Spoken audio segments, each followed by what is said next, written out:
দুশ্চিন্তায় এবং অভাবে পড়লে কোন দোয়া পড়তে হবে? কয়েকটা বিপদ আপদ, এক দুশ্চিন্তা, আর একটা হচ্ছে অভাব। অভাব দূর করার জন্য আল্লাহর কাছে দোয়া করেন। জরুরি নয় যে আরবিতেই করতে হবে, নিজের ভাষায় দোয়া করেন, আল্লাহ তুমি আমার অভাব দূর করে দাও। আরবি মুখস্থ করা কোনো জরুরি নয়, তবে কোরআন হাদিসের দোয়াগুলি পড়লে ভালো। কোরআন হাদিসের দোয়া বুঝে পড়তে হবে, অর্থ বুঝে পড়তে হবে। নিজের ভাষায় দোয়া করেন, আল্লাহ যেন রুজিতে বরকত দান করেন। ছোট্ট একটি দোয়া বলছি, কোরআনে কারীমের সূরা কাসাসে রয়েছে, মূসা আলাইহিস সালামের দোয়া। ফেরাউনের ভয়ে যখন সেখান থেকে পালিয়ে আসে 1 সপ্তাহ ধরে, আর তারপরে এসে পৌঁছলেন, একটা কাউকে চেনেন না, একটা কুয়ার কাছে আসলেন। আসার পরে সেখানে যা দেখলেন যে 2 জন মেয়ে, তারপরে ওদের ফ্রিতে কাজ করে দিলেন, পানিগুলো উঠিয়ে বকরি ছাগলকে খাওয়িয়ে দিলেন। তারপরে আল্লাহর কাছে চাইলেন, ওদেরকে বললেন না যে যাও তোমার আব্বাকে গিয়ে বলিও, তোমার আব্বা তো বৃদ্ধ মানুষ, আমাকে যেন কিছু পয়সা দেয়, আমি 7 দিন ধরে অনাহারে আছি। কথা বললেন? বলতে পারতেন, আমরা বললে যাই, অসুবিধা নেই, যে তোমাদের কাজ করে দিলেন, একটু অভাব আছে, আমার পয়সা দিও, কারণ পারিশ্রমিক দিয়ে আমার প্রয়োজন আছে। কিন্তু না বলে দিল ছায়াতে আসলেন গাছে, ক্লান্ত পরিশ্রান্ত হয়ে গেছে, এক তো ক্ষুধায়, প্রচন্ড ক্ষুধা। আল্লাহু আকবার। বলছে রব্বে ইন্নী লিমা আনজালতা ইলাইয়া মিন খাইরিন ফাকির। আমি এই দোয়াটি খুব করি, এই জন্য আলহামদুলিল্লাহ আমার অল্পতে অনেক বরকত আছে।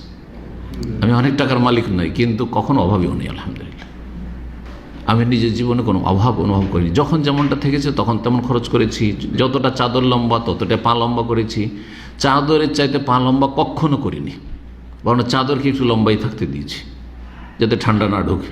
কথা বোঝা গেছে তো? আলহামদুলিল্লাহ। জি, এটা একটা হেকমা, খুব জরুরি। আপনার যেমন যখন ইনকাম আছে আপনি ওইভাবে চলেন না। রব্বে ইন্নী লিমা আনজালতা ইলাই, আল্লাহ আমার রব, আমার প্রতিপালক। রবকে সম্বোধন করছেন, যিনি পালনকর্তা, প্রতিপালন করেন আমার আপনার। ইন্নী লিমা আনজালতা ইলাইয়া মিন খাইর, যেই কল্যাণ, যে রুজি আমার জন্য তুমি নামিয়েছ আমার ভাগ্যে, যেটা আছে আমার জন্য লিখা। ফকির, আমি মহতাজ হয়েছি, মুখাপেক্ষী হয়েছি, আমি অভাবী হয়েছি। ছোট্ট দোয়া, কিন্তু দেখেন দোয়া শুধু মুখে পড়লে হবে না। একজন মুখে পড়ছে, একজন অন্তর থেকে পড়ছে। আসমান জমিন পার্থক্য রয়েছে। অন্তর থেকে পড়ছে, অন্তর লাগে, মন লাগিয়ে পড়ছে না। যেমন জবান পড়ছে তেমন আপনার অন্তর পড়ছে, তেমন আপনার প্রতিটি অঙ্গ প্রত্যঙ্গ তার সাথ দিচ্ছে। এ হচ্ছে দোয়ার মতো দোয়া।